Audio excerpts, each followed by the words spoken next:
இது இன்னைக்கு நேத்து வந்த உறவு இல்ல. கிட்டத்தட்ட 30-33 வருஷத்துக்கு மேல இருக்கிற உறவு. ஏன் நான் சினிமாக்கு வந்தப்போ எனக்கு வயசு 10. அப்பல இருந்தே இந்த உறவு ஸ்டார்ட் ஆகி போயிட்டு இருக்கேன்னு அவங்களுக்கு தெரியாம போச்சு. அதனால என்ன பண்ணாலும், நீங்க என்ன ட்ரை பண்ணாலும், எல்லாத்தையும் விட்டுட்டு மக்களுக்காக வந்திருக்கிற இந்த விஜய மக்கள் ஒரு நாளும் கைவிட மாட்டாங்க. The people of Tamil Nadu will not let go of me or of TVK. என்னப்பா நிப்பீங்கல்ல? உங்களை நம்பிதாப்பா வந்திருக்கிறேன். அதான் இந்த சத்தம் தாங்க வாழ்நாள் பூரா. This cheer of yours, this support of yours, this will be remembered by me for my lifetime.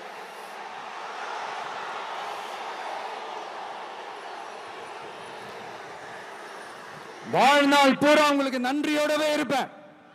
I will be grateful for you for your support and cheer for my entire lifetime. நம்ம காளிங்கராயன் அவர்கள் அணையை கட்டுறதுக்காக பவானிக்கு போய் பார்க்கும்போது ஒரு இடத்துல ஒரு பாம்பு வந்து உட்கார்ந்துச்சான், படுத்துச்சான். Narrating an ancient tale. அது படுத்த இடத்துல தான் அவர் அணையை கட்ட ஸ்டார்ட் பண்ணாராம். அப்புறம் அந்த பாம்பு வளைஞ்சி நெளிஞ்சி போற இடத்துல எல்லாம் கால்வாயை வெட்டினார்னு சொல்லி சில வாய்மொழி கதைகள்லாம் சொன்னாங்க. தண்ணியை சேமிச்சு வச்சு குடிக்கிறதுக்கும் விவசாயத்துக்கும். தம்பி கீழே இறங்கு, தம்பி கீழே இறங்குப்பா, ப்ளீஸ் கீழே இறங்குப்பா. There seems to be a fan who has climbed up. Vijay is now requesting the fan to get down. Okay, thank you. கீழே இறங்குங்க. He's saying, brother, please get down. கீழே இறங்குப்பா. நீ இறங்குனாதான் முத்தம் கொடுப்பேன்.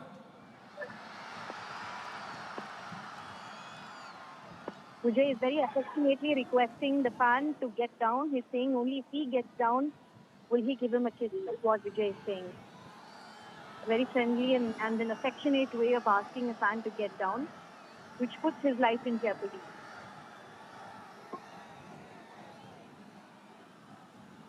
In fact, Vijay was talking about the Kalingarayan Canal, which is significant and an ancient irrigation project, Bhavani and the Noyal River. In fact, he's a very great figure, the Kalingarayan, the historical figure that Vijay is now starting to narrate, the tale of how the canal was constructed. இப்படி தண்ணியை சேமிச்சு வச்சு குடிக்கிறதுக்கும் விவசாயத்துக்கும் வழி வகுக்கிறது எவ்வளவு பெரிய ஒரு நல்ல விஷயம். சோ இந்த மாதிரி நல்ல விஷயங்கள்லாம் செஞ்சிட்டு கதைகள் சொன்னா பரவாயில்ல, எதுவுமே செய்யாம கதைகளை மட்டும் அடிச்சு விடுறது எப்படி? அத்திக்கடவு அவிநாசி திட்டத்தை இன்னும் விரிவுபடுத்தினா அந்த 3 மாவட்டத்தில் இருக்கிற லட்சக்கணக்கான மக்களுக்கு எவ்வளவு பிரயோஜனமா இருக்கும். எத்தனையோ லட்சம் ஏக்கர் நிலங்கள்ல விவசாயம் நடத்தினா எவ்வளவு பிரயோஜனமா இருக்கும். ஏன் அதெல்லாம் பண்ண மாட்டேன்றீங்க? வள்ளுவர் கோட்டத்துக்கு காட்டுற அக்கறைய இங்க மக்கள் வாழ்வாதாரத்துல கொஞ்சம் காட்டலாம்ல, ஏன் காட்ட மாட்டேன்றீங்க? He's questioning the government as to why is it that the government is not நடத்துறாங்களா இல்ல கண்காட்சி நடத்துறாங்களா?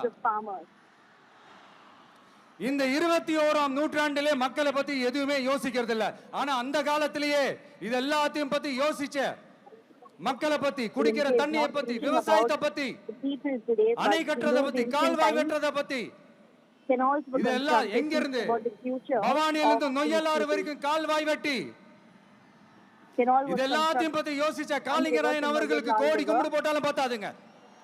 which benefited a lot of farmers. It's not enough to send them a close. அந்த காலத்துல இருந்த ஒரு ஹீரோவை பத்தி பேசிட்டு இந்த காலத்துல அதாவது 1920th செஞ்சுரியில இருந்த ஒரு ஹீரோவையும் பத்தி நம்ம பேசி ஆகணும்ல. ஒருத்தர் இலக்கிய மனம் கொண்ட ஹீரோனா இன்னொருத்தர் இரும்பு மாதிரி அயன் மேன் தான். எஸ், நம்ம ஈரோடு கடப்பாறை தான்.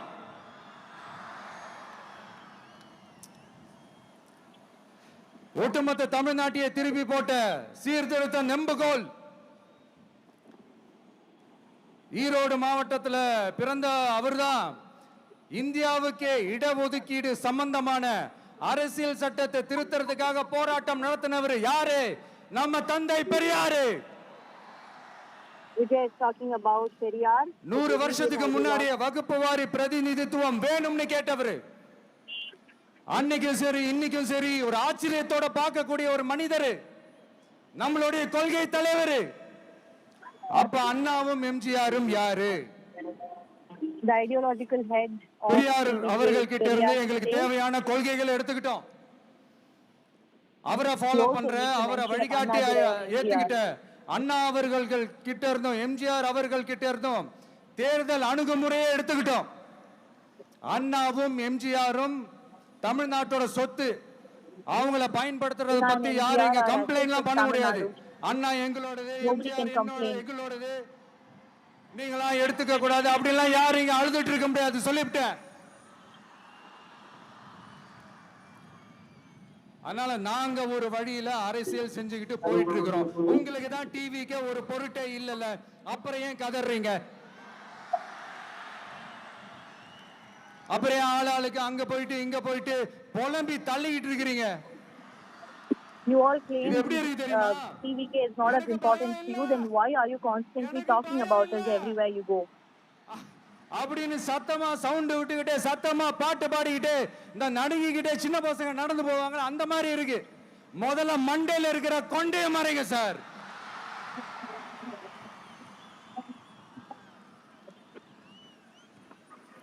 சும்மா மாறு வேஷத்துல மறு வச்சுக்கிட்டு மீடியா ஆளு ரேடியோ ஆளுன்னு இவங்க ஆளுங்களே மாத்தி மாத்தி அனுப்பிக்கிட்டு இதெல்லாம் என்ன மக்களுக்கு தெரியாதுன்னு நினைச்சிட்டு இருக்கீங்களா? மக்கள் எல்லாத்தையும் உன்னிப்பா கவனிச்சிட்டு இருக்காங்க. அதனாலதான் சொல்றேன், உங்களுக்கு நீங்க கொள்ளையடிச்சு வச்சிருக்கிற காசு தான் துணை. ஆனா எனக்கு என் மேல எல்லையில்லா பாசம் வச்சிருக்கிற இந்த மாசு தான் துணை. For you, it's the money that you have amassed over the years is your biggest asset and of importance. But for me, it's the people, the mass, who are my biggest supporters. நான் இப்போ குரல் கொடுக்கலாம் வந்திருக்கிறேன். சரி, இப்ப விஷயத்துக்கு வருவோம். பெரியார் அவர்கள் கிட்ட இருந்த அந்த செல்வாக்கையும் அந்த பதவிகளையும் அந்த பவரையும் வச்சுக்கிட்டு அவர் என்ன சொன்னார் தெரியுமா? இவ்வளவு செல்வாக்கு, இவ்வளவு பதவிகள், இவ்வளவு பவர் இருந்தோம் நான் ஒரு 5 பைசா காசு சம்பாதிச்சிருப்பேனா? எனக்கோ இல்ல என் குடும்பத்துக்கோ பட்டங்கள் வேணும், பதவி வேணும்னு ஏதாவது கேட்டிருப்பேனா? இல்ல ஏதாவது லாபம் பார்த்திருப்பேனா? ஆசைப்பட்டிருப்பேனா? His contribution to Tamil Nadu, he says even though Periyar was a great influential figure, he never demanded a single penny for him or for his family. இப்ப ஆட்சியில இருக்கிறவங்க என்னலாம் செய்யறாங்கன்னு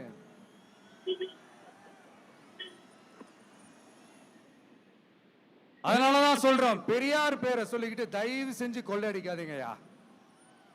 Vijay tells DMK that do not use Periyar's name to carry out scams and scandals the way that you do now. Well, on one hand, you claim to be propagators of Periyar's ideology, but on the other hand, you are going ahead and doing scams. So do not do that, is what Vijay is saying. கொள்கை எதிரி யாரு? Vijay once again reiterating that the ideological enemy of TVK எனக்கு வேற எதுவுமே தேவையில்லை. and the political enemy is DMK. Once again reiterating that. Let's not forget that every single opportunity that Vijay gets, he does not forget to make this mention, make it very clear and reiterate who his ideological enemy and who his political enemies are. Vijay makes the statement in every single political rally that he has done so far.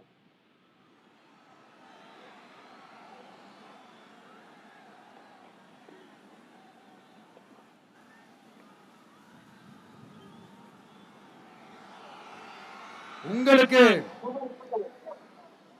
நம்மளை பத்தி நம்ம அரசியலோட நீங்க எல்லாரும் என்னோட அரசியலோட கனெக்டடா இருக்கீங்கன்றது ரொம்ப தெளிவா தெரியுது. அதனால எனக்கு அது I can clearly see that you all are so connected with my political ideology. எதிரிகள் And யாருன்னு that's சொல்லிட்டு enough for களத்துக்கு me. வந்திருக்கிறோம். அதனால அவங்கள மட்டும் தான் எதிர்ப்போம். அதுவும் அந்த எதிரிகள் யாரு இப்போ இங்க 2026 சட்டமன்ற தேர்தலில் களத்துல இருக்கிறாங்களோ அவங்கள மட்டும் தான் எதிர்ப்போம். சும்மா களத்திலே இல்லாதவங்களையும், களத்துக்கும் அவங்களுக்கும் சம்பந்தமே இல்லாதவங்களையும் எதிர்க்கிற ஐடியாலாம் இல்ல pass. Vijay says that he has no intention to oppose or even take the names of those political parties who are not really in the frame of contesting elections. He only says that he will only parties and oppose them who are actually on the ground, on the field fighting for elections. And there's not really any point in taking the names of political parties who are not really that powerful or contesting elections. 100 ரூபாய் தருவோம் என்னெல்லாம் அடிச்சு விட்டுட்டு இன்னி வரைக்கும் கேக்குறேன், இதெல்லாம் சொன்னாங்களே செஞ்சாங்களா? இவங்க எப்பவுமே இப்படிதான், சொல்றது ஒண்ணு செய்யறது ஒண்ணு. திமுகவும் பிரச்சனைகளும் ஃபெவிகால் போட்டு ஓட்டின ஃப்ரெண்ட்ஸ் மாதிரி ஒண்ணுல இருந்து ஒண்ண பிரிக்கவே முடியாது. Vijay says that DMK and problems are fixed using a Fevicol. Periyar பேரை மட்டும் சொல்லிக்கிட்டு எப்படி அவரோட கொள்கைகளுக்கு எதிராக செயல்படுறாங்களோ அப்படிதான் இந்த மஞ்சள் நகரத்தோட மஞ்சளுக்கும் ஒண்ணும் பண்ணல, மஞ்சள் விவசாயிகளுக்கும் ஒண்ணும் பண்ணல. ஆராய்ச்சி மையம் சிறப்பு மையம் how it propagates Dravidian and Periyar's ideology but does not really follow them. Likewise, they have not fulfilled any promises for the farmers of Erode. அதாவது அதோட வேல்யூ இன்க்ரீஸ் பண்ணி நம்ம விவசாயிகளுக்கும் இந்த மாவட்ட மக்களுக்கும் நன்மை செய்ய இதுவரைக்கும் என்ன செஞ்சிருக்காங்கன்னு யோசிச்சு பார்த்தா ஒரு பெரிய ஜீரோ தான். கரும்பு நெல்லுக்கு அரசாங்கம் விலை பிக்ஸ் பண்றாங்க, அதையும் ஒழுங்கா பண்றதில்ல. ஒவ்வொரு முறையும் பிரச்சனை. அங்க நெல் கொள்முதல் செய்யறதுல ஊழல். சரி, நாம கஷ்டப்பட்டு விளைய வச்சது வீணா போக கூடாதுன்னு நினைச்சு கொடுத்தாலும் அதுக்கப்புறம் கூட அந்த கொள்முதல் ஒழுங்கா நடக்கிறது இல்ல. அதையும் தாண்டி ஏதோ ஒரு விலை விவசாயிகளுக்கு கிடைக்குது. அப்படிலாம் இல்லாம ஒழுங்கா நேர்மையா நம்ம மஞ்சளுக்கும் நியாயமான விலை பிக்ஸ் பண்ணி தரமான விதைகளை கொடுத்தா என்ன குறைஞ்சா போயிடுவாங்க? இதெல்லாம் யோசிக்கிறதுக்கு அவங்களுக்கு நேரமே இல்லை. 24/7 அவங்களோட யோசனை என்ன தெரியுமா? இந்த விஜயை எப்படி முடக்கலாம்,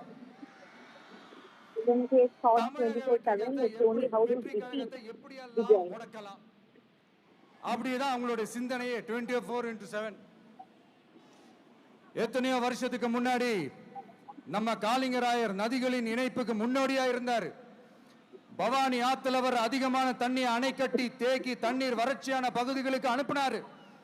ஆனா இன்னைக்கு இவ்வளவு நவீன வசதிகள் இருந்தோம், இவ்வளவு சயின்ஸ் வளர்ச்சிகள் இருந்தோம், இவ்வளவு டெக்னாலஜி வளர்ச்சிகள் இருந்தோம், அவங்க வாக்குறுதியில் ஒண்ணு கொடுத்தாங்கல்ல, பவானி நொய்யலாறு அமராவதி 6 இணைப்பு திட்டத்துக்கு ஒரு துரும்ப கூட கிள்ளி போடல. வாக்குறுதி நம்பர் 103 சொன்னாங்களே, செஞ்சாங்களா?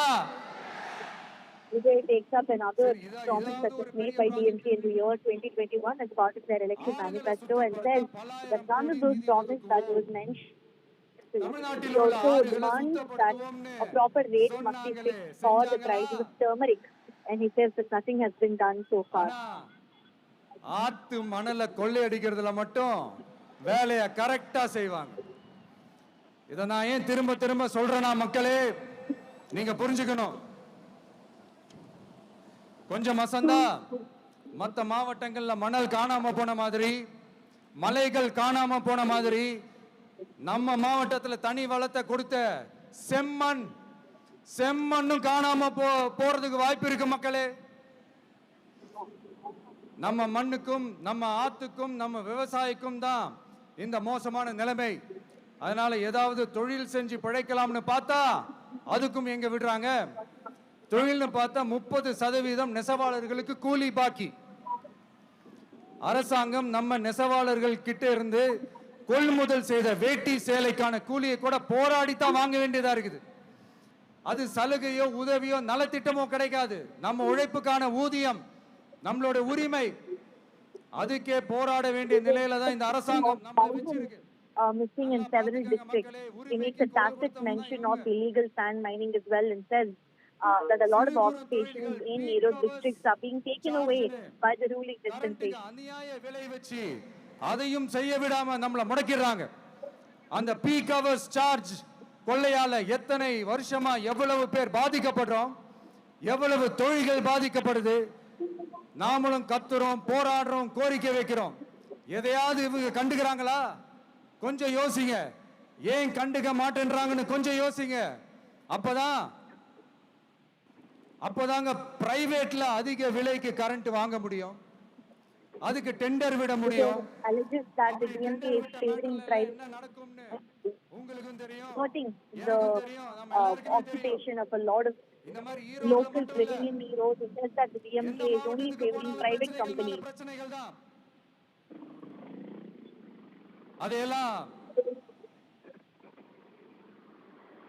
அதையெல்லாம் தீக்கிறதுக்கு ஒரு சொல்யூஷன் கூட சொல்லாம இதுல வேற பெருமையா மாடல் அரசு மாடல் அரசுங்கிறது. இல்ல நான் கேக்குறேன், கூச்சமா இல்ல?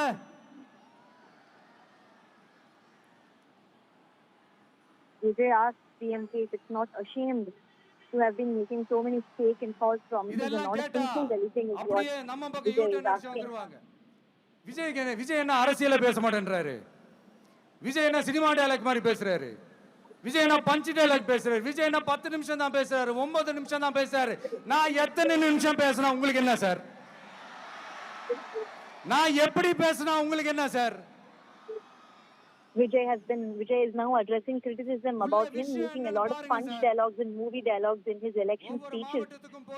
He's now addressing that particular criticism and asking the DMK matter to them speeches or what he says. தரக்குறைவா அசிங்கமா பேசுறதுதான் அரசியல்னா அந்த அரசியல் நமக்கு வராதுன்னா நல்லாவே வரும். உங்களை விட எனக்கு அது நல்லாவே வரும். வேணான்னு விட்டு வச்சிருக்கிறோம். அப்புறம் உங்களுக்கு நமக்கு என்ன வித்தியாசம்? காஞ்சிபுரத்தில் நாம பேசும்போது இந்த மாதிரி உங்களால் அமைக்கப்பட போற ஆட்சியில நம்ம ஆட்சிக்கு வந்த உடனே என்னெல்லாம் செய்ய போறோம்ன்றது சிலது சொன்னோம். அதையெல்லாம் தப்பா புரிஞ்சுக்கிட்டு இப்போ சொல்றேன், விளக்கமா சொல்றேன், நான் சலுகைகளுக்கு எதிரானவன் கிடையாது. மக்களுக்கான சலுகைகளை இலவசம்னு சொல்லி அசிங்கப்படுத்துறதுல எனக்கு உடன்பாடு கிடையாது. மக்கள் காசுல மக்களுக்கு செய்யறதை எப்படி இலவசம்னு சொல்லுவீங்க? அப்படியே செஞ்சிட்டாலும் ஓசில போறேன்னு சொல்லி அசிங்கப்படுத்துறீங்க.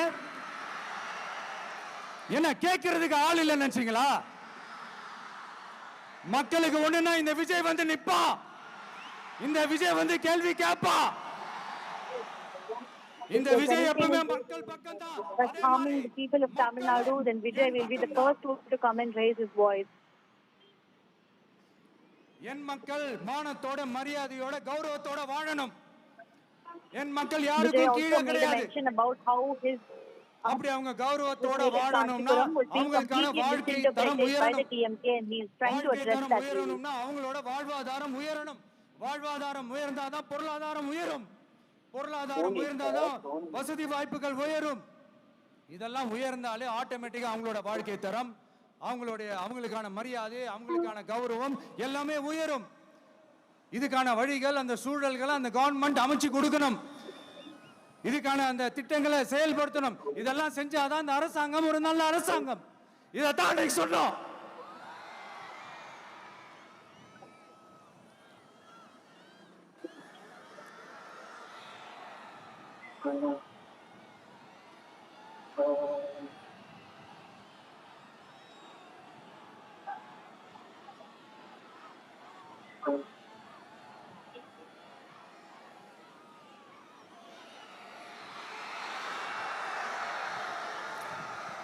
இதைத்தான் இன்னைக்கு சொன்னோம். உடனே சொன்னா மட்டும் போதுமா? எப்படி செயல்படுத்துவீங்க? நாங்க என்ன வாயிலே வடை சுடுறதுக்கு டிஎம்கேவா? டிவி கேடா? We are not like DMK who continues to make fake promises and continues to extend lip service. We are TVK, not DMK. எல்லாருக்கும் நிரந்தரமான ஒரு வீடு இருக்கணும்னு சொன்னோம். உடனே எங்க ஆட்சியிலே நாங்க எல்லாரும் வீடு கட்டி கொடுத்துட்டோமே அப்படிங்கிறது. இல்ல நான் கேக்குறேன், இங்க உங்களை தான் கேக்குறேன், இங்க வாடகைக்கு இருக்கிறவங்களே இங்க யாரும் இல்லையா? எல்லாருக்கும் சொந்தமா வீடு கட்டி கொடுத்துட்டாங்களா? In my previous election speech that if TVK comes to power, houses will be built for a lot of people, own houses. Then DMK responded saying that they had built own houses for a lot of people. I want to ask everyone over here, people who are living in rented houses till now.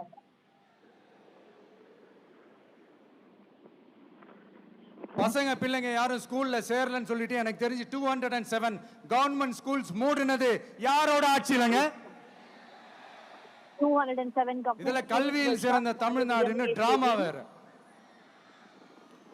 அடுத்து குடும்பத்துல ஒருத்தருக்கு நிரந்தரமான வருமானம் வரணும், வேலை வாய்ப்பு கிடைக்கணும் அப்படின்னா நாங்க கொடுக்காத வருமானமா, நாங்க கொடுக்காத வேலையா அப்படிங்கிறது.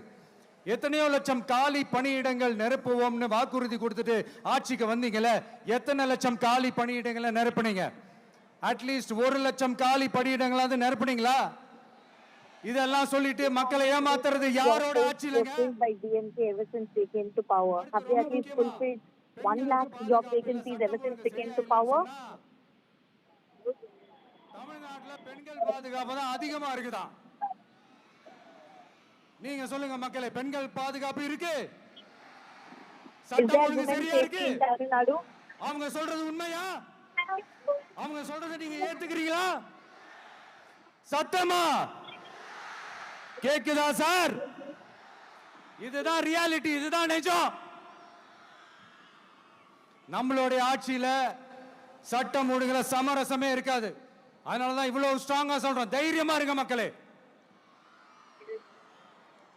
இந்த மாதிரி விஷயங்கள்லாம் நம்ம மக்கள் கிட்ட எடுத்து சொன்னா உடனே இந்த இது எடுத்துட்டு வந்துருவாங்க.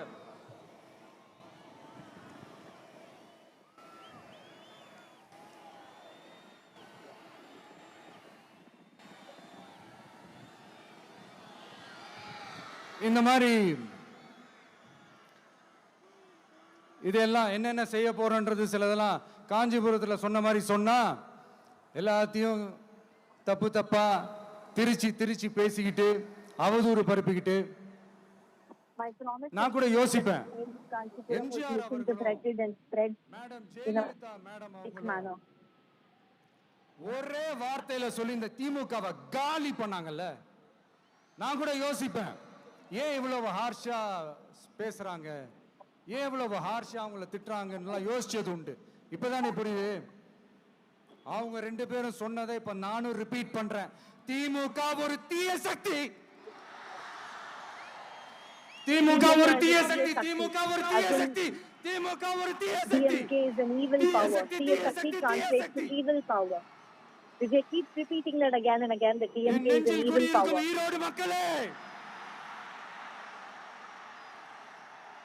in fact, it's ADMK who keeps making that statement. TVK ஒரு தூய சக்தி. ADMK that started that calling TVK ஒரு தூய சக்தி. Vijay is echoing what ADMK said, saying that தூய சக்தி TVK-வுக்கும் தீய சக்தி DMK-வுக்கும் தான் போட்டியே.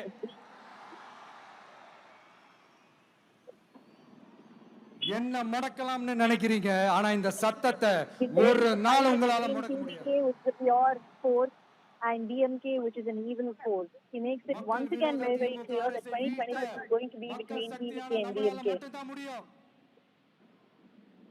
அண்ணன் செங்கோட்டையன் அண்ணன் அவர்கள் which are making a mention of Sengotian who joined from நமக்கு ஒரு மிகப்பெரிய ஒரு பலம்.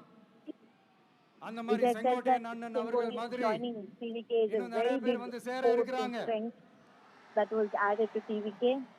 அவங்க எல்லாருக்குமே அந்த உரிய அங்கீகாரத்தை கொடுப்போம். அது மட்டும் இல்ல, அப்புறம் இன்னொரு விஷயம் சொல்ல மறந்துட்டேன். இப்ப ரீசெண்டா ஒரு இடத்துல நம்ம சிஎம் சார் அவர்கள் பேசும்போது சொன்னாங்க, Vijay N making a mention of கேரக்டரையே his talent. புரிஞ்சுக்க மாட்டேங்கிறேன். இது சினிமா டயலாக் இல்லையா? நான் ஏதாவது பேசினா சினிமா டயலாகா? சார் பேசினா அது சினிமா டயலாக் இல்லையா? சிலப்பதிகாரத்துல இருந்து எடுத்ததா அந்த line. Statements that is borrowed in the past and thereby mocking PM, saying that when you make a statement that is borrowed from a film, that's okay, but then I do, that's a problem. Vijay making அதையும் நீங்களே சொல்லிட்டீங்கன்னா கொஞ்சம் நல்லா இருக்கும் sir. talent is not சட்டம் ஒழுங்குல what we நாடே thought. சந்தி சிரிக்குதே அதுலயா? பெண்கள் பாதுகாப்புல நாடே சந்தி சிரிக்குதே அதுலயா? பொய் வாக்குறுதிகளா கொடுத்து ஏமாத்தி ஆட்சிக்கு வந்தீங்களே அதுலயா? எதுலதான் சார் உங்க கேரக்டர் நாங்க புரிஞ்சுக்கிறது?